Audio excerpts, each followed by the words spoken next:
Everybody, l'chaim, l'chaim. Welcome. It's so good to see all of you here. It is a genuine pleasure. My name is Hillel. I'm a very small part of this entire thing. I'd like to introduce Simi Mishulovin, and now I will stand quietly in the back. Have a wonderful evening. Thank you.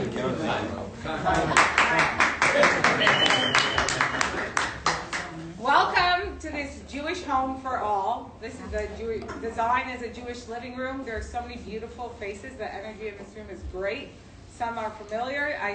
Some people, it's their first time here. Or extra special welcome. We're glad you finally made it.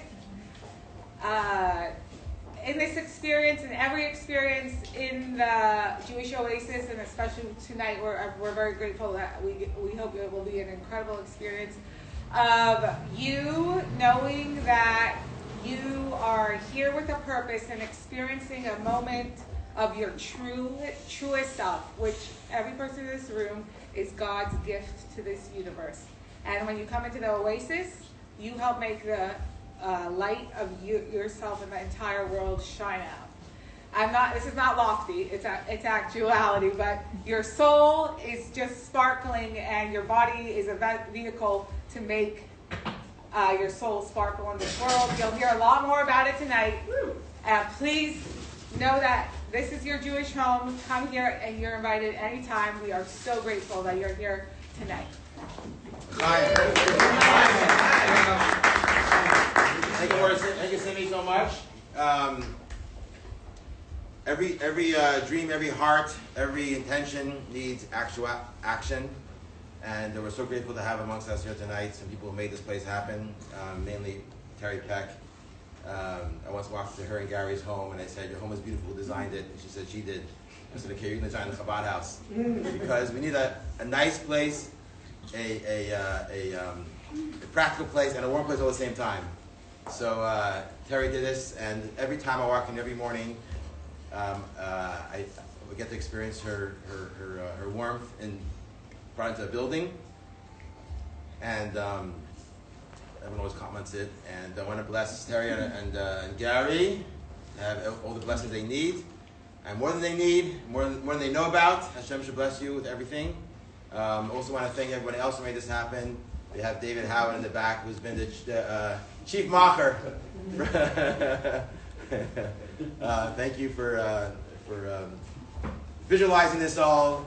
You all been amazing. We have the Universal Mensch in front of you. Thank you, Jim. And of course, Jeffrey on the wine. That's where all the action is. So thank you for overseeing this project from a contractor, developer viewpoint. And next door, those that don't know, we have some serious things in the works next door. And a little taste of that comes from our good friend Tim, the chef in the yellow coat, who prepared the food tonight and is cooking up some good stuff. Good stuff going forward. And thank you all for making it happen, especially to our dear state treasurer, Elizabeth Steiner. Before she was the state treasurer, she was our personal friend and still our personal friend. Sometimes you go to politics and forget all your friends, but we were so thankful to have her, have you all here. Thank you all for making this place so special. Chayim. So tonight we have with us a scholar who spent many years researching a very important topic.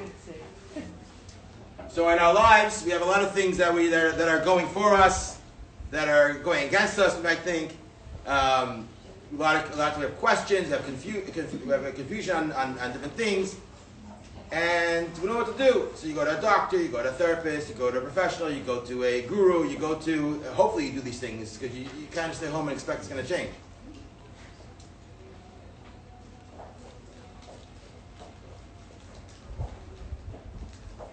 Our generation is very blessed because Hashem gave us a very special treasure.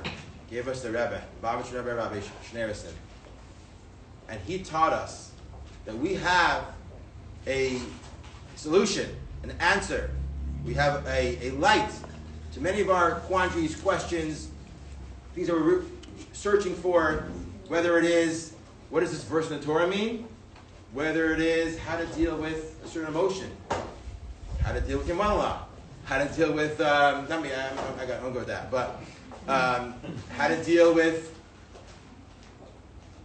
a stress, a health issue, a colleague, how to win a war, how to run a war. You know, now we're following about the war in Israel, and Hashem should help that everybody should be home, happy, healthy, the hostages, and everybody else that need the blessings. L'chaim. So the Rebbe would sit for hours and hours and teach. You might see, I might have told you about this picture here.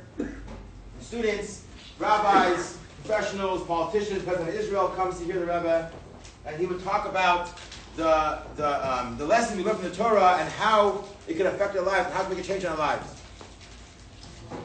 And he also wrote thousands of letters, personal letters, people with their issues.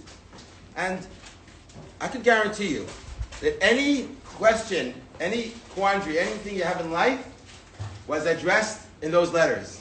How many letters did I write? 10,000? 12,000 published letters. Okay?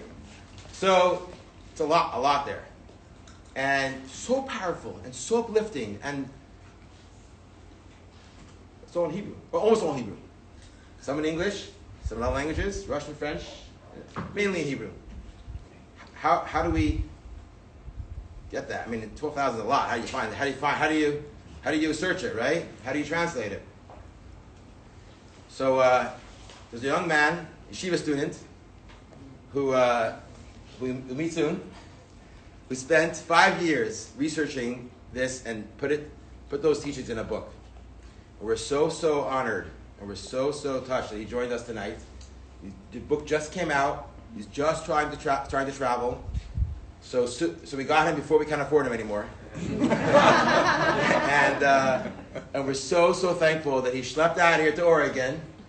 And I want to introduce Rabbi Levi Shmotkin, who's going to be with us tonight and share some of that insight. Sorry? Oh.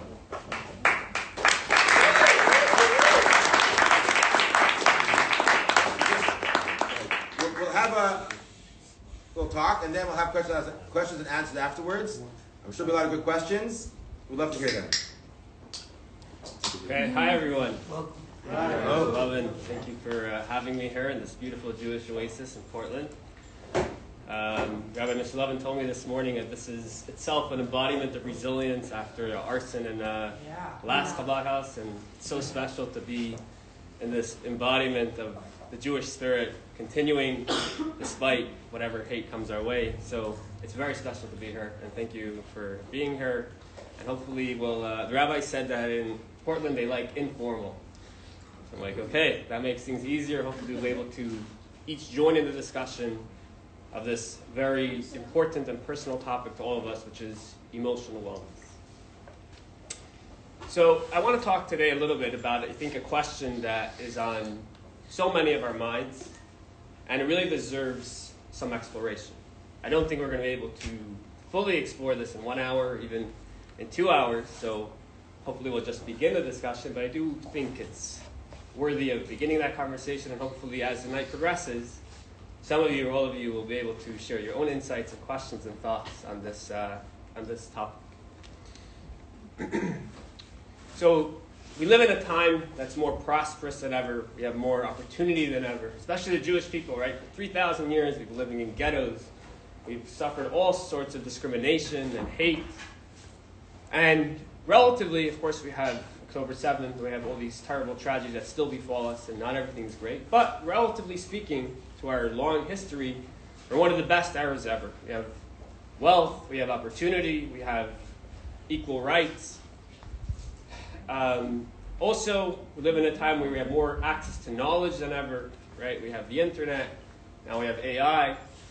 And I think even more than that, more than ever, we have an awareness about the importance of emotional health, about the centrality of it, about how much that takes such a central place in our own personal lives, in our families' lives, in our society's life. And still, we see that it seems that maybe even more than ever, so many of us feel that something inside is tickling at us. That there's something that's gnawing negativity, a certain sense of darkness, whether it's in ourselves or family members or people, friends. And the question is why? Why? How could it be? Why in such a time that we have so much going for us, we have so much awareness of this issue, and still we see such struggle, such pain? And it doesn't have to be dramatic pain. It can be also on a relative and an ordinary level. You have a sense of angst, a sense of worry, a sense of unhappiness. Why is that? And more importantly than that, what can we do as individuals, as family members, as friends, and as members of society to perhaps pave a path outward of an opening that can take us out of this darker space? So I think some people will say that it's not that today there's more than there used to be. It's just that today we're more aware of it, and therefore we see it more. So I think that's certainly a worthy thought, and probably there is a lot to say for that as well. But I was speaking to someone yesterday who was saying he thinks the numbers don't lie. At the end of the day, we see more overdose than ever. We see more suicide, and that's not something that you can make up. That's real hard numbers, unfortunately. So clearly there's something. And even when it's not so dramatic, but it's just more personal sense of pain, of sadness, that's something about the way we're living or the way we're thinking that's amiss. And the question is, what is it that we can do to help ourselves transcend that? It's a big question. It's a weighty question. And I'm sure everyone here has their own answers to that question, and I don't think I have the answer at all. Just want to begin that discussion. But before that, I want to speak a little bit to explain why is it that I'm here standing in front of you, a little bit young, probably younger than a lot of you, and how did I end up standing here? Something to do with this book. How did I get to writing this book or exploring this book? So I want to share a little bit about my personal story of writing this book, and from there, hopefully, we'll continue back to this question and try to approach some answers. So it's funny, I was speaking to a friend just the other week, and he was encouraging me to speak a little more personally when I speak to people. And I said, the reason why I'm hesitant to speak personally, besides the fact it's obviously hard, is also because I don't think I have much of a story. We're used to hearing stories of emotional health that have to do with very graphic details, right? There was a car accident, or there was some terrible tragedy, or there was some terrible abuse involved that caused this terrible emotional pain. And that's why, this person has this just horrendous circumstances, and that's why they feel down, and then there's usually a sense of resilience. But I told him, I was talking to my friend, and I said, I don't think my story is particularly extraordinary. There's nothing, thankfully, I had a great childhood, I had a great upbringing, amazing parents. I have nothing no graphic, dramatic details to say. So that's why I feel a little reticent to kind of share, because it's not much of a story. So my friend told me, he said, I hear you. But I think particularly for that reason is why it is important to share a more personal angle to why you wrote this book and your journey to these ideas. He said he thinks particularly the ordinary story, the ordinary emotional journey that so many of us, maybe most of us or all of us, have gone through is overlooked because we're so used to hearing such extreme stories and such dramatic stories, such graphic stories, that there's so many of us that just have the regular, normal human experience with its ups and downs, with its darkness and light. And we don't share that because for the exact reason you said, because nobody thinks it's worthy of discussion. So you said particularly for that reason, I think it's important for you to try to communicate that with people, and he thinks it'll resonate. So I decided to take his advice and share a little bit about how I got to this book. So I grew up in a city called Stamford, Connecticut. Anyone here has been there? Yeah. Oh, wow. Absolutely. Wow. I used to work there. In Stamford? Yeah. Wow. Anyway, I like to think of it, it's too big to have like a small town, nice vibes, and it's too small to have like its own character. It's kind of like a little suburb of New York. It's like a no-news, good-news type of place, It's like like people who take the train in the morning to the city. Nice place, nothing to rave about and nothing to complain about. And I had a great upbringing, right? Something like that, no? It's a great, I used to commute from Fairfield into New York, and we passed right through Stanford. Right, so it's a commuting place, exactly. It's a great place. But it's a great place, it's true. It's a very nice city. And a great childhood there. I went to yeshiva in Michigan, high school. I started out my yeshiva journey in high school. I think the rabbi as a child went through there. David learned there, I guess. Graduate, fellow alumni. And after that I went to Israel. I had great experience in the yeshiva world. I had great teachers, very immersive study. It was good. It was really very enjoyable. And nothing to complain about, no problems, thankfully. Friends and good study, good growth. After Israel, I came back to New York. That was kind of the central yeshiva. After you do your years kind of abroad, come back, and then something kind of broke, I would say. We're kind of, I think this is a universal experience. We kind of set on a certain path into high school, and it goes well. It's like kind of supposed to be a launching pad from your childhood, and at some point, something starts. As you grow into an adult of your own, and you kind of make that transition from childhood, being a dependent person, to trying to become a person of your own, something about that natural trajectory that's supposed to kind of carry you all the way through, oftentimes cracks. And I can't exactly put a finger on it. At the time, for sure, I didn't understand what it was or why it is. But there was, all of a sudden, I started, feeling this inner world that's emerging inside me that's bothering me, right? You have negative thoughts about yourself, about the people, people in your life, about the world, about your future. You have a sense of anxiety, what's going to be with your life? Are you going anywhere? Do you have the skills it takes? And then all of that is also made worse or exasperated by, I think this is also a very broad universal experience, by a certain sense of loneliness, right? You feel that you don't exactly understand what's happening to you. You can't put your finger on it, but certainly the people who you're talking to, they're good friends, they're good people, there's nothing wrong. But there's a disconnect, right? There's a misalignment. And I think the first natural reaction to that is you kind of, at least in my case, I think also this probably other people can relate to this, is to kind of double down, right? You try to be even more social, you try to kind of forget about it and go to more parties, try to hang out more with friends. But a lot of times, I remember this, you kind of come back feeling even more alone because you tried and you went there and you tried to connect and you did, everyone's good, but again, something is not working. And I understood that I need something a little bit more. Something is changing inside me, and I need some deeper wellspring, a deeper source of insight to break through a path, through this darkness, and find an opening towards a better and brighter place innerly.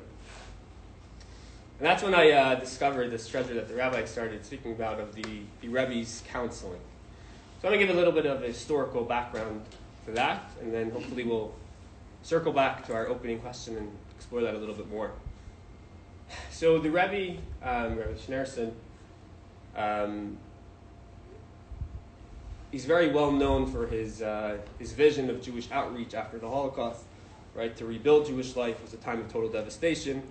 And he said, no, we can persevere, and not only could we survive, we can also thrive, which was something that people didn't consider as a possibility. And I think this where we're sitting today is part of that vision. And a lot has also been written about and studied. In yeshiva, I was studying his Torah teachings, right? His ideas and Kabbalistic mystical ideas. He wrote very elaborate discourses, elaborating these Kabbalistic transcendent ideas, what it means in the cosmos and what it means in a person's, the constitution of a person's psychology, and what it means in real life. He also wrote very long Talmudic treatises, explaining very complex and mysterious Talmudic dialogues. So these are areas that I've studied, and but now I rediscovered another part that all along, as the Rebbe was giving these deep Torah lectures or trying to build this organizational structure to revive Jewish life, he was also engaged in extensive private counseling. So people from all walks of life. And as I was reading the letter, I started seeing more and more like how, interesting this is. It's a young woman living in South Africa who's struggling with friends, or, a new father in Australia who, is having his first child and he's not sure exactly what it means to be a father. Or you have an incarcerated individual in Israel who feels like, everyone's treating him like a criminal and, his life is over and where do you go from here, right? Everybody, all his friends are like, you're finished. And he made a mistake, but, what happens now? And all of them, they're deciding to write letters to this Hasidic master living in Brooklyn. And I guess the word got out that he kind of responds to the letters, which I guess was an anomaly. Very surprising. He's taking these deeper ideas of the Torah, these deeper ideas of Jewish wisdom that we've carried for 3,000 years, that have kept us strong, kept us going. I think the Jewish people are the most resilient people on earth. What we went through. So clearly, there's something in our wisdom, something in our Torah that talks to those challenges and how a person can transcend them. But here you had a Jewish sage taking those principles and communicating them in real life letters, real life correspondence, and real life counseling to people going through the ordinary ups and downs of the human experience. So first of all, I was intellectually fascinated by this. It's one thing, deep Torah lectures, deep Talmudic studies, but here you see the one-on-one human-to-human correspondence or counseling. That fascinated me just as a realm of study. But in addition to that, also, I was drawn to this very personally at this point in my life, because when I was reading these letters, so I've seen them a little bit before, they've been on the shelves of the yeshivas that I studied in, but looking back, I could say I didn't really understand them. I didn't understand what was happening in their lines. You read it, you get it. But now all of a sudden I'm rereading these letters and I'm seeing a whole new meaning to every line. I start imagining the person, the recipient on the other side of this, what they're going through, and what is it? It's almost like a struggle to that emotional challenge that this person's writing about. And letter after letter, the Rebbe is writing to them these deeper ideas, and he's communicating to them tools and principles from Jewish wisdom that they can internalize in their own life. And as I'm reading this, I'm also seeing what this means for me, right? I'm also looking for something that can help me outside of this, the darkness, the noise that's going on in my own young mind, heart. And I started taking down notes. I started seeing that there are patterns, there are certain themes that the Rebbe clearly sees as foundational principles for building a healthy psyche in a complicated modern world. So I started taking down notes, and I started seeing different themes emerging. And then I started, let me try to apply this to myself. Let me see how this plays out in my own life. And gradually, so I started implementing one tool, another tool, and gradually I started seeing a new opening, a new realm of light, of brightness that was slowly, gradually, like a magnetic pull, was pulling me out of this sense of darkness that I had. And it's interesting, I'm sure this is something everyone here can relate to, is that when you have a kind of very dark period in your life and then you feel that you overcame, you transcend, something pulled you out of it, has its own sparkle, has a sparkle of its own. It's like, I like to think of it like the sunshine after a very gray and cloudy day. The sun shines many days. When the sun comes out after that gloomy, bad, rainy day, it's like a different sparkle, right? So I think in our experience, I'm sure many of you can relate to this, when you kind of get out of that, it's a very special time, it's a very special sense. And sometime in those few months is when I had this foolish idea of maybe I should try to put this in a book, and hopefully other people will maybe gain from this as well. So that's a little bit of the background of how I got to writing this little book, Letters for Life. But I want to circle back to the question we opened to. I'm sure you're wondering, so what is it that I found there, and how does that respond to the bigger question of why is it that today we struggle so much? And what can we do for ourselves and for our loved ones to help ourselves out of that. So I tried as much as possible to abbreviate this, and I only was able to pull off 300 pages, so you'll have to, I won't put you through 300 pages, so you'll have to read the book. But just a thought and a direction, I think, is worth beginning, and then hopefully we'll continue a little bit further. So I want to share I want to begin this conversation with sharing a very fascinating feedback, actually very touching feedback, that I heard from someone after they read the book that I think touches on a lot of what we're trying to discuss and perhaps opens that window that we're talking about. So this is a preschool teacher, actually preschool director, in a private preschool in New York. Small preschool, I think about 50 children. And she told me about her experience reading the Rebbe's counseling points articulated in this book. So she's the curriculum director of her school. And taking her job very seriously, she immersed herself in the various contemporary educational theories that are explained in all the textbooks for educators. She really wanted to know the literature and what's suggested and recommended. And she's learning these and studying these, and she keeps encountering an idea of, which I think we all know, social and emotional learning, right? It's not enough to just teach a child's academic. It's not just enough to teach their mind and teach them tools for how to succeed academically. But there's much more to a person, right? There's their emotional life, there's their social life. And part of education, a big part of education, beginning in preschool, should begin with giving children the tools to succeed in that realm of life as well. So, and this immediately resonated with her. She said this is something that she always felt, that when we teach a child, we teach the whole of the child, not just a particular part of the child. But as she was studying the different recommendations that the curriculums were suggesting, she felt a certain tension, a certain underlying tension. So one of the themes that are continuously emphasized in these textbooks is that we have to teach children how to prioritize their emotions. They have to be very in touch with their emotions. And one of the things, for example, you have a chartboard, you have a poster with different emotions on it, angry or frustrated or disappointed. And when you see a child with something wrong, you ask them to kind of point to it and help them be very cognizant and very aware of what they're feeling. And the second point is to prioritize that, to teach them that it's very important to not only be aware of it, but to immediately address it and try to indulge it and try to think about it and how we can do. So this was one part of the curriculum. One suggestion was to have something called a portrait day, where you have children make a portrait of themselves and help them be more in touch with their own body and their own thoughts, their own feelings.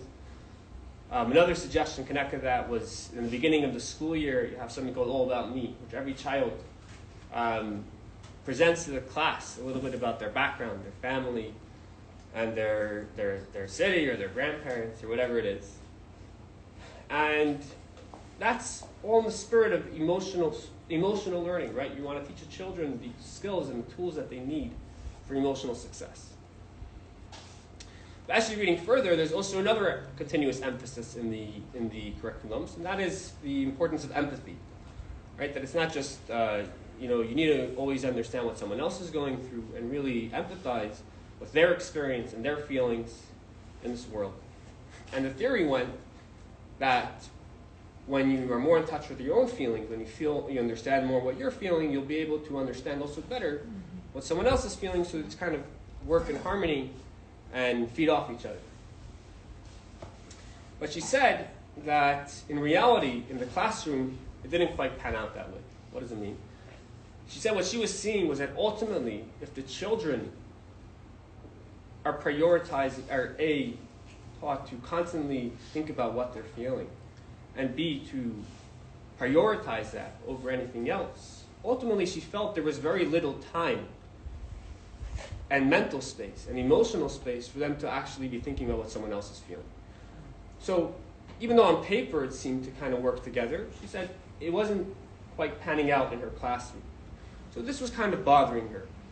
And in a bigger way, what was bothering her was, I'm passionate about teaching emotional health, right? I'm passionate about giving my children, building a stronger generation, a more resilient generation of children and therefore adults.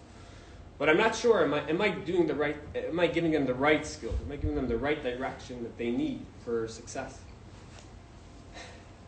And then she said, she told me that she encountered this book with the Rebbe's teachings. And as she's reading the pages, she sensed a different spirit, a different direction. And that changed something in her, changed something in the direction she was thinking. She actually pointed out to me a particular letter that, when she was reading it, it really rubbed her as going in a different direction that opened her mind a little bit. And I'll actually read it to you. It's in the first chapter of the book. It's a letter to a middle-aged woman.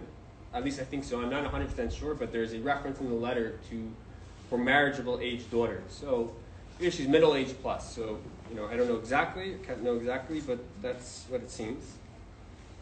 And she was clearly going through some type of emotional struggles, nothing intense, nothing out of the ordinary, but, a certain sense of worry, a certain sense of unhappiness. And she turned to the Rebbe. So it's a longer response. It's actually a handwritten response. Sometimes the Rebbe would respond in a handwritten note, which are more concise. It's as the nature of a handwritten note.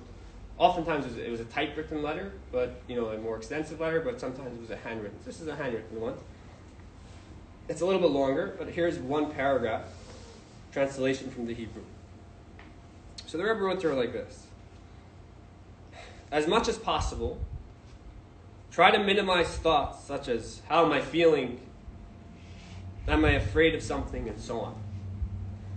Replace these thoughts with contemplation, and the word contemplation is bolded, it's underlined, the Rebbe underlined it, as to how you can assist and see to the needs of your neighbors or relatives. Surely you will find many such matters. When you look out and you think about contemplation, how you can help your relatives or neighbors, you'll find this area. The Rebbe ends with a more spiritual note. And one who acts with kindness towards one friend is rewarded with God's kindness to a much greater degree. This was a letter. It's in the middle of a chapter. When I put it, I didn't think this was going to be the. But she said when she read this, something about the spirit of this letter touched her as going as angling in a different direction. She said, try to minimize thoughts such as how am I feeling? Am I afraid of something? Replace the thoughts with contemplation. And by the way, this is a consistent emphasis, contemplation, not just the act of helping others, although of course that's the bottom line, but the idea of expanding the mind, allowing your mind to stop for a second to think about yourself and free it. Say, I don't know what's happening with me, but let me think about the journey of someone else. Let me think about what they're going through and their experience and what are their needs and how I can give a hand to them, what they want. And this, she was saying, it's not. She analyzed it. She said, look, the Rebbe is a busy person, right? He's a Jewish sage. He's, there's the studies involved in, there's the organizational things involved in. And a woman is writing to him about her emotions, right? And he doesn't dismiss the letter, right? He doesn't say, it's not a problem. He's addressing this, right? So emotions are very important. But what is the direction? What is the way, the guidance that he's giving this woman for elevating her emotional state, which needs addressing? Is to try not to keep continuously thinking about how am I feeling, right? Am I afraid of something? But to try to transcend, to try to take those emotions and elevate them and move them outward, open them to someone else and what they're going through. So she said and as she's reading further, she keeps seeing this spirit in the Rebbe's letters. And I'm going to elaborate that a little bit. She added very interesting insight, and I'll share it in a second. But she shared with me what are the practical differences that she changed in her role as an educator in the preschool. She said, first of all, this year, she did portrait day again. She did the portrait day. She said it's very important, right? We're not just going to teach academic ABC. We're not just teaching ABCs. Portrait day is important. But she decided that this year she's going to have every child, instead of making a portrait of themselves, to make a portrait of the child sitting next to them. And she said something very, very fascinating. She said, I saw the years, right? I did this for a few years before, and I did this year. And forget about the fact that the child whose face is being drawn is obviously flattered and ecstatic. Their friend is making their own picture. He said, even the child who's making the picture, you can't compare the joy that they had when they made their own picture to when they made their friend's picture. Mm-hmm. When they made their own picture, it's nice, they feel a little bit good. But okay, it's your own picture. So when they sat there drawing their friends' features, they were thinking about their friends. Said the joy shined on their faces. They looked so happy. Mm-hmm. She said also another thing she changed. She said, instead of the first week of school being all about me, right, where you kind of speak about your background, she said that's okay, right? But this year she changed, she said it's going to be all about us. And in addition to presenting about your own background, she said she was going to have every child also, part of that assignment is to ask another child about their background. So where are you from? Who are your grandparents? And that's going to be part of the definition we want to present. That's exactly what needs to happen. We need to address that. But how do we address that? We're going to have the time all. And she also said another thing. She said before she read the Rebbe's counseling, so when a child was upset or a child was down, she gave a very specific example. One of the things she does in her preschool is a music circle, right? I don't know if it's once a day or once a week. You have kind of time. You give a instrument to every child, and they play and they dance. So she said, like an example, sometimes they give a blue shaker, those things that make the noise, to a child, and they say, they throw a tantrum, they wanted a red one instead, right? And there's no more red ones, and it's a tantrum, it's a problem, right? So she said, in the past, I would kind of sit with the child and say, tell me more about what you're feeling. Why are you sad? Describe to me that sadness. She said today, the first thing she does, she validates the feeling, saying it must be so upsetting to not have, I'm sure you want a blue one, but I'm sure you wanted a red one. It must be very upsetting. But, I see in the corner, I see Jack, or I see Martha, or Samantha, and they seem like they want someone to dance with them. They want someone to dance with them. Why don't you go over there and join them for a dance? And she says, without fail, this is the word she told me. She said, without fail, when I suggest that, something the child forgets about what they're upset, the color, the red, the blue. They go to their friend, and their natural health, their natural joy, right? A child is naturally happy. It naturally just comes back. And 5 minutes later, what blue, what red, who cares, Life is good.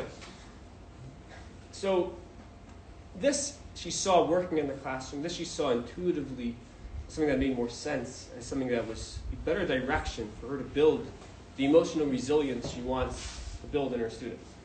The question was why? Why is it that this feels so much, it feels more correct, it feels more on the right track? So she read a little bit further in the book, and something resonated with her. She said, later in the book, there's a continuous emphasis you see the Rebbe putting on isolation. How a sense of isolation, that you're alone in the world, that you're alone in life, is the mother of illness. And that's what leads so much of our emotional struggles. There's a sense that we're alone in the world, that we're alone in our experience. And she said she was reflecting, and she saw that, even though it's all well-intentioned, right? Everyone has good intentions in this emphasis on emotional health and helping children to be more aware of that and to focus on that. But ultimately, if we always are thinking of what we're feeling, and we put that as a priority, ultimately, everyone's left in their own world. Everyone's left in their own experience. We're building a more fragmented generation because you have to focus always on what you're feeling, and you have to prioritize that and see what you can do to address that, to satisfy that.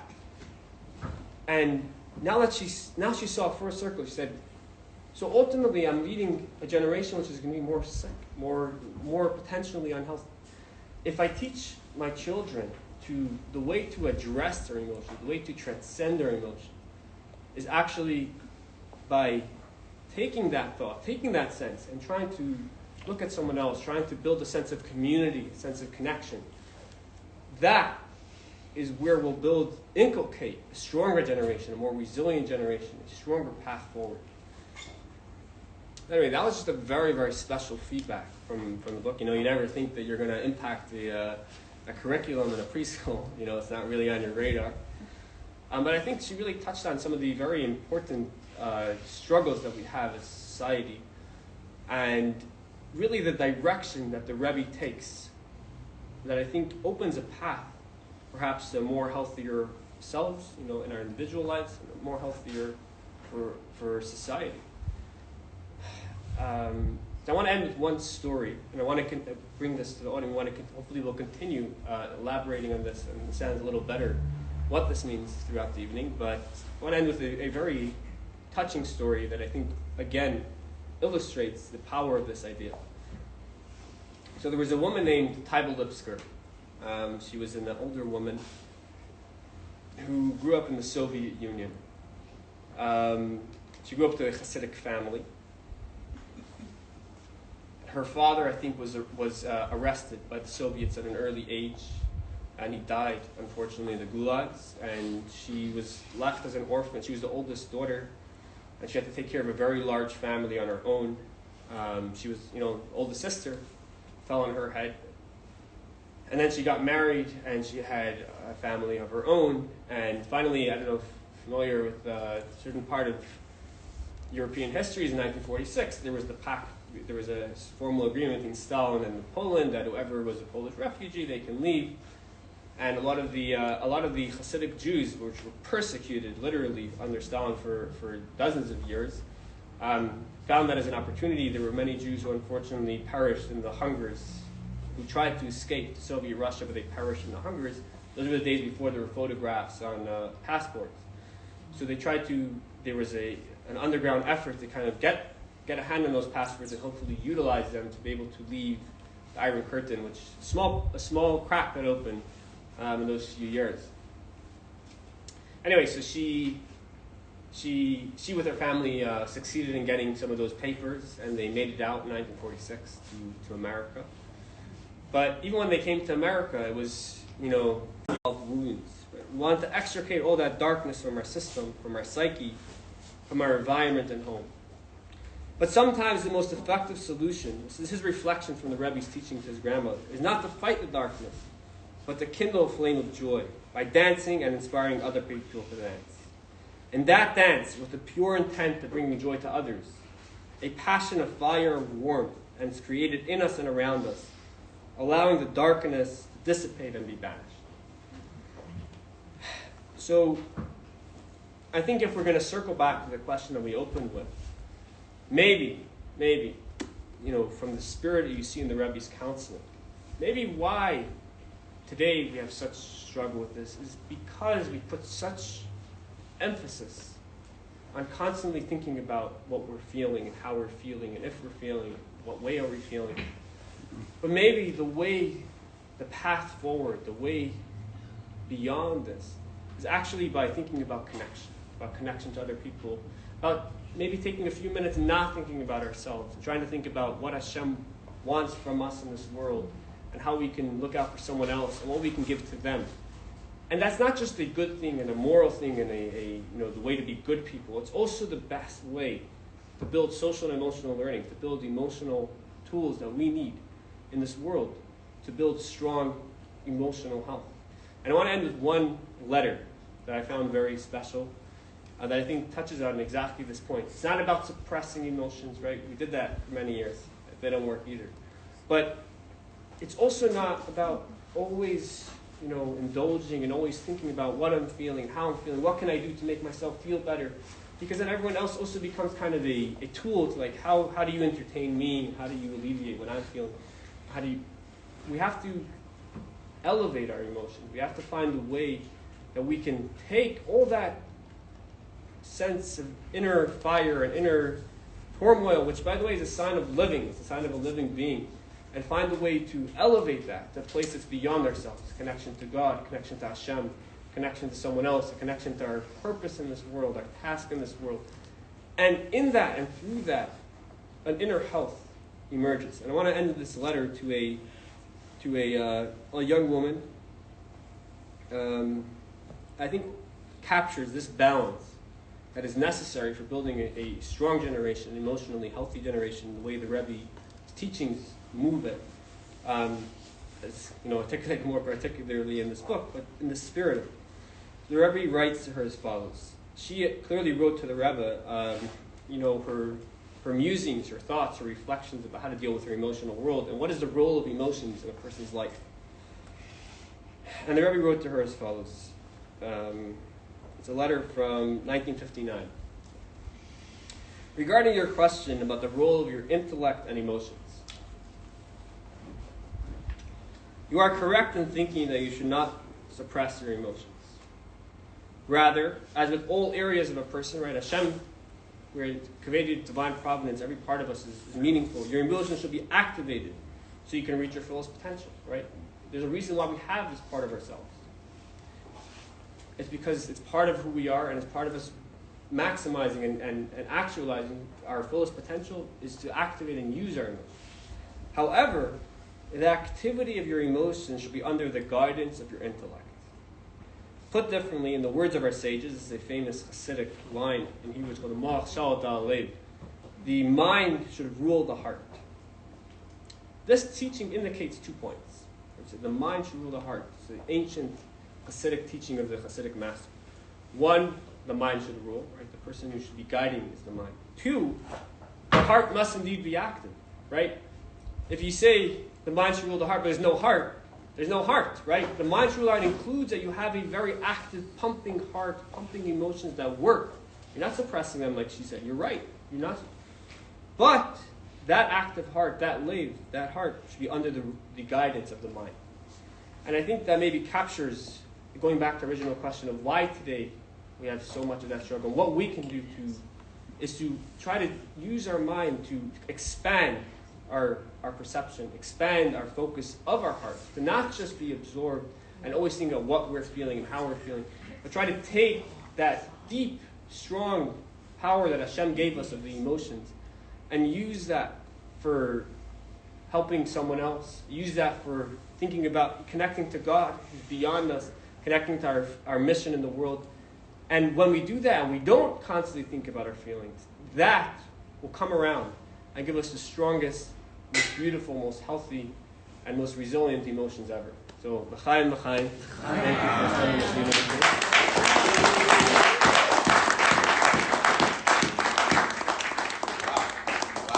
Wow. So now we got one of the 12 tools to focus on others, not to have to work, but to help ourselves. The other 11 will happen on the hour till the morning. If there's any questions, comments,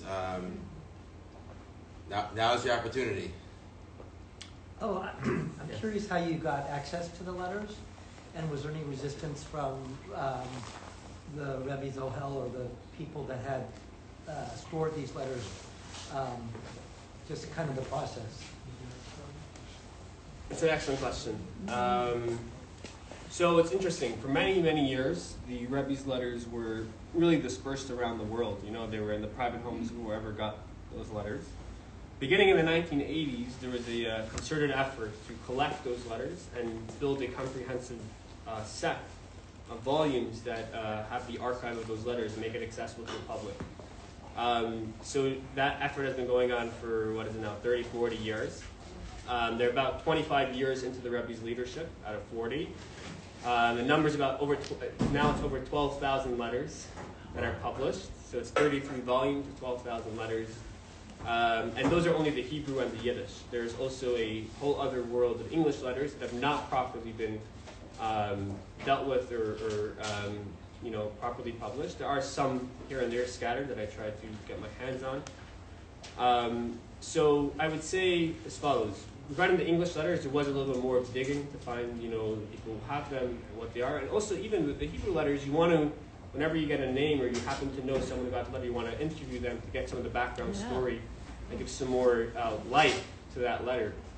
So there was some of that. In terms of the resistance, I think there, and rightfully so, there was a sense, they just wanted to make sure that I went through the proper, responsible steps, and all along, it's a very weighty and active. I'm still hope that I pray to God that I, did properly and tried to be authentic to the Rebbe's ideas and not mix in anything of, your own thoughts. And they wanted to make sure that I went through the right editing process of people who have experience studying the Rebbe's teachings and were appointed by him for publication. So I, tried to make sure to go through that, have them go through it, go through every page, and make sure it's accurate authentic. So there was a little bit of resistance, meaning not, I wouldn't say resistance, but caution. Making sure to make sure that you're doing it the right way, in a way that takes a real steps, such a weighty subject of the Rebbe's teachings. And I'm very grateful for that. And I tried my best to my ability to work with that. I appreciate that question personally. I wouldn't have the guts to ask it, but Kenny, thank you, aka David. Thank you for asking that question. Just to add one little tidbit. So I met Rabbi Levi's dad one time. All of you have met him very, very often. Every time you go to a website, the largest Jewish website, the largest religious website in the entire planet, in the web, Chabad.org. And I met him once, and he talked about this importance of keeping things very accurate and authentic. And I said, I see that on your website, and now I know where it comes from. Thank you. Thank you. Anybody else? David, you have a question? Oh. Sorry, okay.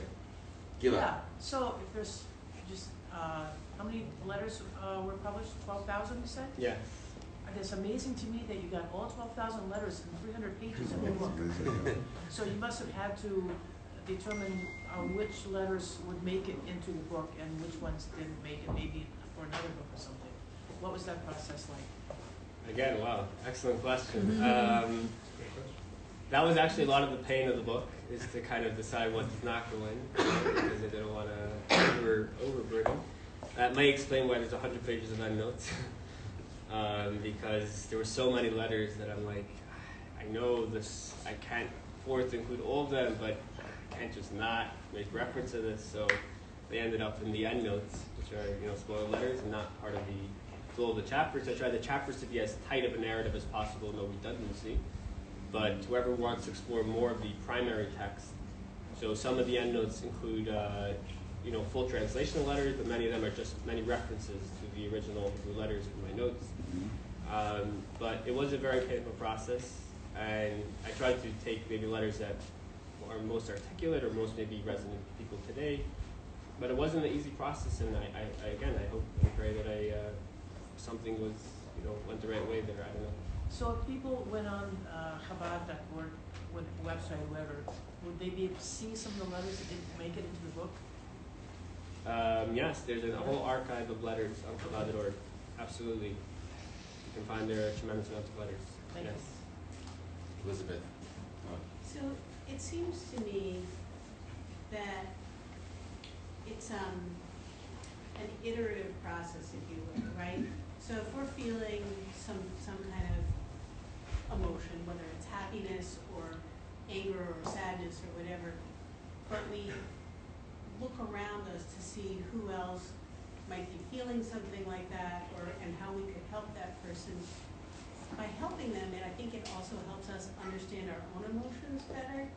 And so there's this give and take, right, where we're constantly growing in our own understanding, but the only way we can do that is by interacting with other people who are experiencing analogous emotions, right? We can't do it just by navel gazing, right? And so do you think that's part of what the Rebbe is saying in that? Because I think you learn a lot from helping somebody else and from understanding what they're going through. Absolutely. I think that's an excellent point, and I think you consistently see this in the Rebbe's letters and the Rebbe's counseling. I actually added, interestingly, a area where you keep seeing the Rebbe emphasizing this and teaching this is the spiritual leaders. A lot of spiritual leaders, they're rabbis or educators or teachers, will write to the Rebbe about their sense of what they call today imposter syndrome. They feel like, who am I? What am I? I know my own spiritual journey, right? Now I'm going to sit there counseling, telling everyone how they should connect to something beyond. I know who I am, and I have my own ups and downs, right? And the Rebbe would consistently teach them exactly what you're saying. Is that you're right. I'm not. You're not a perfect person. Nobody's perfect. But if you want to grow in your own spiritual journey, the way you'll do that is when you sit there with someone else and together you try to hammer out how to find the pathway to Hashem, to your soul, something beyond. That itself will give you that ability to yourself grow. And if you're going to say, oh, forget it, I'm taking an extended 10-year sabbatical for being a rabbi, and I'm going to focus on my own spiritual journey. you won't end up in the same place. You won't.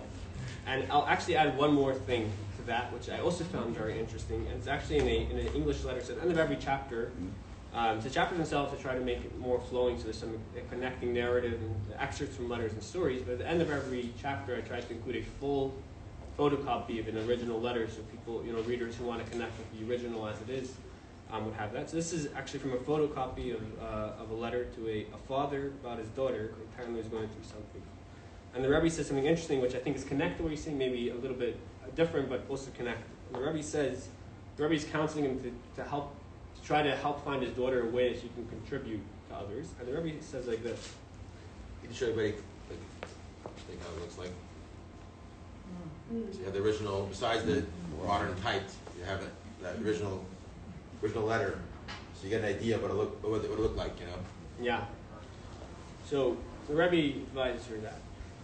There's an underline under others. But then the Rebbe adds a very interesting thought. He said,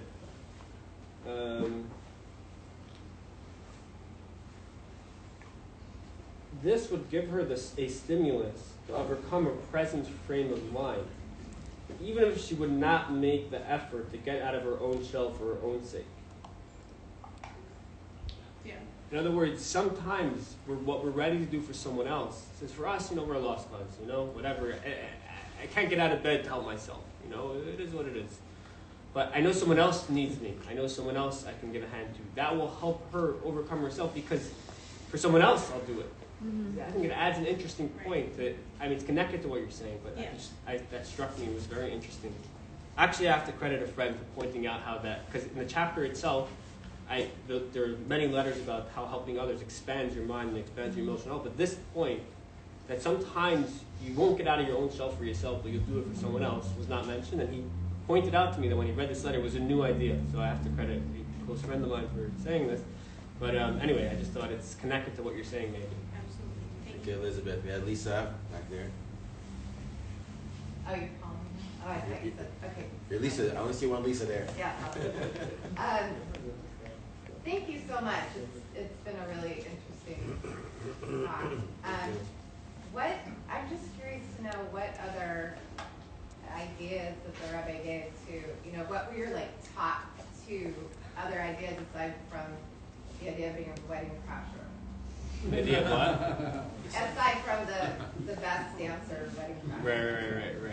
Right. What were your top, other top two that you read through those letters? That's a very, very hard question to narrow down to two. It's almost like, how do you choose between the letters? It's very difficult. Yeah.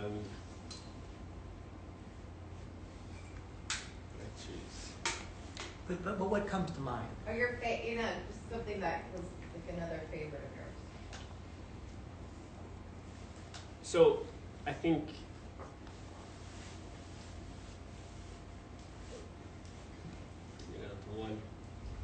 one very, I would say this because I think it's very practical, and I would say like this, I think there are themes that are more existential, like at the core of the human experience, and there are things that are maybe most come to use on like a day-to-day basis for me, and I'll share one of those because maybe they have more practical bent, even though they may not be the most, the deepest, which I think there's many of some.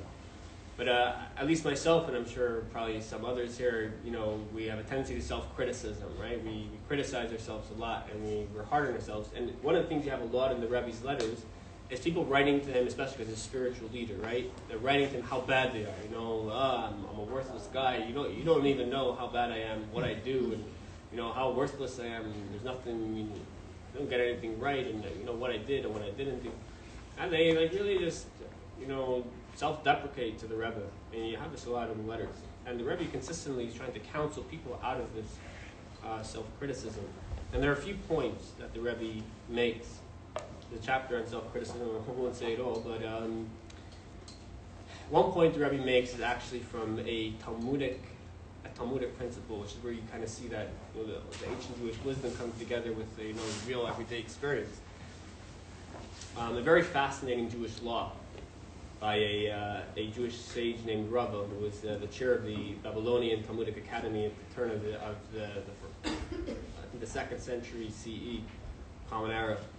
So in American legal system, I think in most secular systems,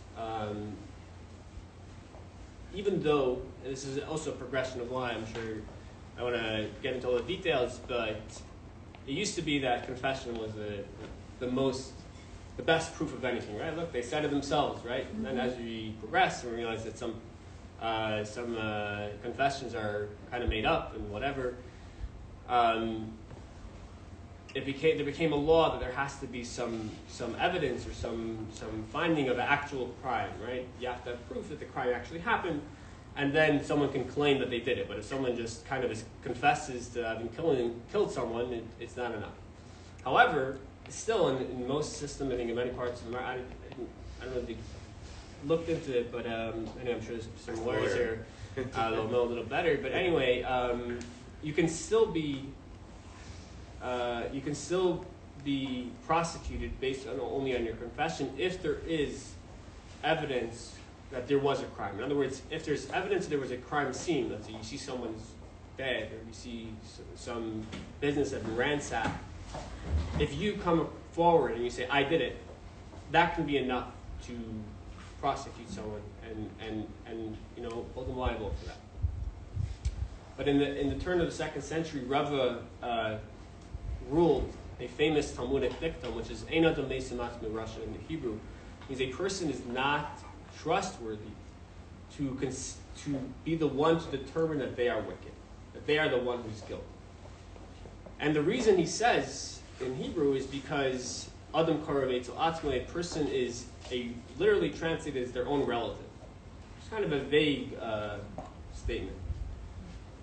And so the Rebbe gave a very interesting interpretation. So I think the classic interpretation is that there's a law in the Torah that a relative is not trustworthy to give testimony about their relative, sibling or parent or whatever. So therefore Rebbe is expanding that. He's saying, well, obviously you're your own relative, right? So if you can't get to your relative, at some level you're your own relative. But the Rebbe gave a different interpretation. He said, you're your own relative. What does that mean? It means you're in yourself. You don't see yourself in the proper light. You see yourself in a very subjective situation. Even though you think you know yourself, but no, you're your own relative. So therefore, even if you actually think that you did something horrendous, you can't be prosecuted based on that because maybe you're not seeing it in the right light. You're your own relative. You don't have yourself a wicked person.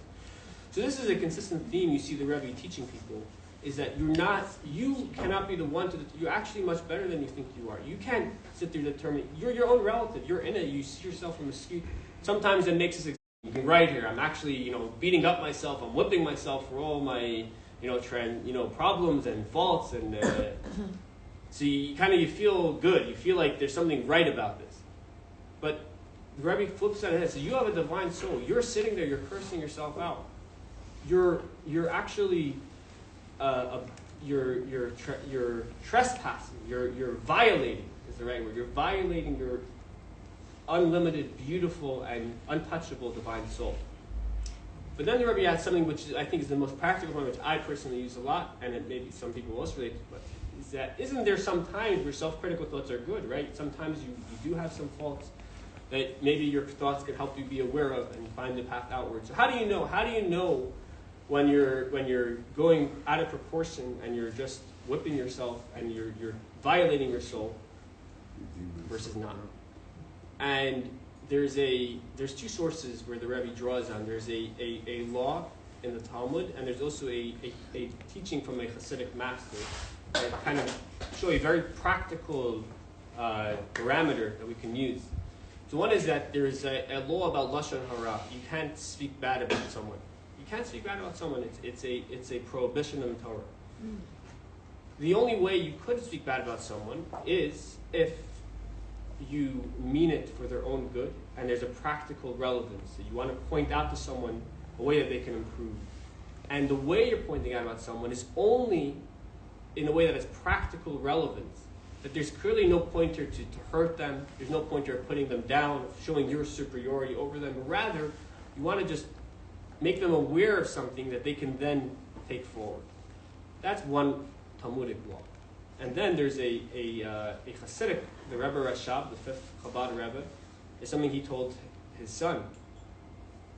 That the way you know when self-critical thoughts are this subversive energy of our negative inclination, and when you know that there might be something that is to see what are the practical results. Where do these thoughts take me? Will they take me to more lying down in bed, to doing less, to accomplishing less in the world, to growing less? Then you know 100%, even though it looks like the best, most elevated, most moral, most righteous thoughts in the world, it's not. It's nothing of that. Actually, it's prohibited. You're speaking bad talk. This is Rabbi Osher quotes from the Hasidic master, that the prohibition of Lashon Hara, the prohibition to speak bad about someone, doesn't just apply to someone else, it also applies to yourself. If you're just denigrating yourself for no reason, you just want to speak bad about someone, and you're speaking bad about yourself, you think it's moral, it's prohibited. Not only it's wrong, it's prohibited. You're not allowed to. You're violating your soul.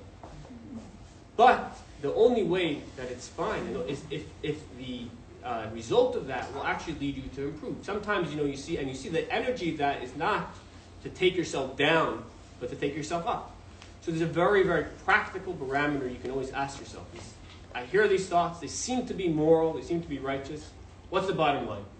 Will this take me forward, or will this take me backward? If it'll take you backward, if it's going to lead you to more despair, more laying in bed, more feeling down about yourself and not doing anything, you can know 100% that these are wrong thoughts. It's prohibited thoughts.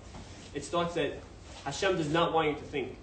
And therefore, try to divert yourself from it, bring yourself back to positive places, and know with certainty that this is not the voice of your moral side, it's actually the voice of your immoral, negative inclination. So that's something that I personally use very often in my life, because I tend to say, like probably a lot of people, to self-criticize, but you hold it and you say, where's this going? Is this taking me down or is it taking me up? It's taking me down, which it usually is. Say, I know the first thing I know that this is something to ignore. Now, how to ignore it is other chapters in the book. It's other areas the Rebbe is teaching how to transcend negative unwanted thoughts. But the first thing that's so important is to not be caught. You make a distance. You say, this is a thought that I know I should not be indulging in. This is not something good, even though it seems so positive and so righteous. It's not. It's not at all. So that's just a thought I'm teaching there. Thank you, Lisa. We got a couple of tools in there. I know Gary had a question, right?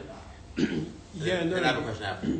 You talked about, you gave two stories about a response to 12,000 letters, and everything had a positive outcome.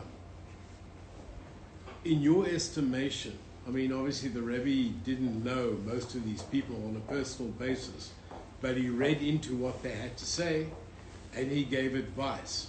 In your estimation, what would the percentage of a positive outcome have been for each of these individuals? Because the two that you referenced were extremely positive, without him even knowing who these people were, but he knew what their circumstances were. It's an excellent question, but I would say that the body of literature that I was able to study didn't include the outcomes, meaning I'm studying primarily the letters. So I can't know, meaning there's no way. There's a few letters I was able to follow up on, and all those I saw the positive result, but the vast, vast majority of the letters, first of all, they don't have a name in them, so you don't know who it's addressed to. And second of all, they don't include the end of the story. So I can't really give an accurate answer to that. Does that make sense? Mm-hmm. No, I understand, and this is actually one for the rabbi, because, I've been having certain challenges, and I've been sharing very intimately with the rabbi, and he's been great about giving me advice on what I should do. And he said the last stage you're going to be doing is we're going to write a letter to the Rebbe. But the Rebbe isn't here. Mm-hmm. So maybe this is for you, Rabbi. We're going to write that letter. Yes. What happens to that letter? Great question. So I'm going to answer that question also with your first question. Okay? So a lot of times I think about the 12,000 letters, or Rebbe sitting there in 770 Eastern Parkway, and everyone's invited to join us in May. We're going to go visit. David's leading the trip. And Rebbe would sit there for hours and talk, okay? Deep, mystical, Talmudic, political, modern day issues, it all. I think about it sometimes. I'm thinking about there's a few thousand people sitting there, standing, listening. Great. Fascinating. You talk to people that were there. I was there as a child a few times. I didn't understand much, hear much. My father was, you hear from so much. people walk away, talk about those times, tremendous, uplifting, inspirational, educational. And I think about how amazing that was. The real amazement is that we have all that today. We have all those talks printed today. We have all the letters printed today. And even though we might not know the exact ending of your first question, the exact ending of the story and what exactly happened, we're assuming that there was probably some reaction in a positive way because you see the flow here. You know what I mean? If the person was stupid, didn't follow the instruction, that But we are all the answer to those questions. We're all the ones that when we read those letters and we have it snippet in here, we're the ones when we follow that. Whoever wrote that, not only for that single person in a particular person in Australia or South Africa or that kid or that adult, that grandmother, whatever. It was writing to us. Just like all the teachings that the Rebbe taught then, it's not just for those old guys there. It's for us, young people. And that's real. It's alive. That's us. That's happening right now. So when we talk about writing a letter to the Rebbe, that energy, the Rebbe is so here. And we connect with the Rebbe in such a powerful way because we're not talking about some physical, some limited, some things we could touch and feel, that like our sandwich and other physical pleasures. This is real. This is real, and that doesn't die. That doesn't end. So like we talk about this event tonight is connected with the Rebbe's 75th year of assuming leadership of Chabad and teaching the world how to think, how to live, how to be uplifted,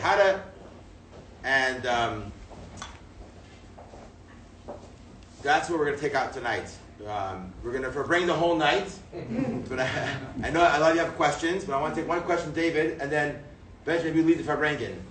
But thank you very much, and thank you, Rabbi, and thank you for the Oasis and this great space. I think for me, and I'm curious if this would align with your studies of the Rebbe and his letters. An archetypical sort of story, like there's Adam and Eve in the garden, and we are part and parcel of Hashem. And there's a separation, and at that point, there's the part of us that is Ruach Elohim, the breath of God, in us. Part of us that is divine, connected directly to Hashem, and the part of us that isn't. And I think most of us, many of us, and I'm certainly guilty of this, spend a lot of our life... You're less hard about yourself. Sorry? No. Living in that part, the part that is separate from the Ruach, the part that is the ego, whatever language you want to use, the part that is I, it is me, right? And when we are in that place, we feel disconnected, we feel alone, we feel sad, we feel scared. And it's really through returning to that centered self, the Ruach Elohim in each of us, the breath of God in us. When you're in that place, there is no separation. And so if that means pouring kosher wines, if it means coaching a rugby team, if it means being in yeshiva, if it means writing a book on the rabbi's letters, when you're in that place, there is only love. And there's only, as you put, and I love it, the spark. And that's how we create tikkun olam. That's how we repair the world. When enough of us can find more time to live in that place. But often in a modern, as you said, complex society, we get pulled out of that and into the more ego-fractured part. So we have this part of us that's a soul, and this part of us that's like DNA, and what has happened to us, our trauma, our feelings. And there's a tension between those things, and it's confusing. But you come into a room like this tonight, and you're surrounded by family, and you're in this space, and we maybe are a little bit more in the spark. And so suddenly you feel a little more in flow, a little more at ease. And that's what I think Rebbe is saying. Like, use whatever tool you might need, dancing at weddings, to get back into the Ruach. And if enough of us do that, we repair the world. That's amazing. I could not have been a better summing up of the evening. Wow, thank you. Okay. I just want to thank you, David. We have more questions, and I don't know, does every place you go to have such good questions? I mean, I'm loving this. Portland is definitely different than Brooklyn. I have a question for you. Reggie, can we with more questions in a minute, okay? Okay. Is it okay? You're good? Yeah. I'll tell you what we do. This is the plan. First, the first plan is that Rabbi Levi's flight is we have John's question also. I don't have a question. You have a comment. I don't even have a good question. You have an answer? I have a struggle. Struggle, okay.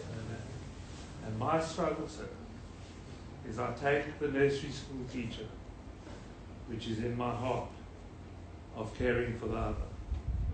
And I take your last critique on oneself when one says, when one is self-deprecating, the pain.